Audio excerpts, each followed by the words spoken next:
আসসালামু আলাইকুম মুসলিম ভাই ও বোনেরা, আমার এই ভাইটি কি বলছে দয়া করে একটু শুনে যাবেন। হাসরের ময়দানের এই কষ্টের ঘটনাটা শুনে আপনার অশ্রুয়ে চুগে পানি চলে আসবে। সকল নবীর উম্মতেরা দৌড়াইয়ে দৌড়াইয়ে আদম নবীর কাছে যাবে। আদম নবী বলবে, আমি আজকে সাফায়েত করতে পারবো না, কারণ আমি নিষেধাজ্ঞা ফল খেয়েছি জান্নাতের মধ্যে। তখন সবাই দৌড়াইয়া দৌড়াইয়া ঈসা নবীর কাছে যাবে। ঈসা নবী বলবে, আমিও পারবো না, কারণ খ্রিস্টানরা আল্লাহর পুত্র বলতো আমাকে। তারপর সবাই দৌড়ায় যাবে মুসা কালিমুল্লাহর কাছে। মুসা কালিমুল্লাহ বলবে, আমিও পারবো না, আজকের দিনে আমি একজনকে খুন করেছি।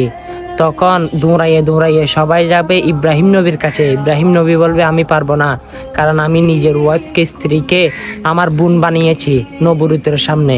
তখন তারা দেখাই দেয় একজনেই পারবে সাফায়েত করতে, তিনি রহমতাল লিল আলামিন উম্মতের কান্ডারি মুহাম্মাদুর রাসূলুল্লাহ সাল্লাল্লাহু আলাইহি ওয়াসাল্লাম। হ্যাঁ, আমরাই ভাগ্যবান, সেই নবীর উম্মত আমরা। সেই নবী আমাদেরকে সাফায়েত করে, সকল নবীর উম্মতকে সাফায়েত করে জান্নাতে নিয়ে যাইবে। সুবহানাল্লাহ। এই ঘটনাগুলো কেন শেয়ার করবেন? আপনার হাতে তো আঙ্গুলে ব্যথা, আপনি শয়তানের দুকায় পড়ে আছেন। সকল মুসলমানের কাছে বার্তাটা পৌঁছে দেন। আমিন।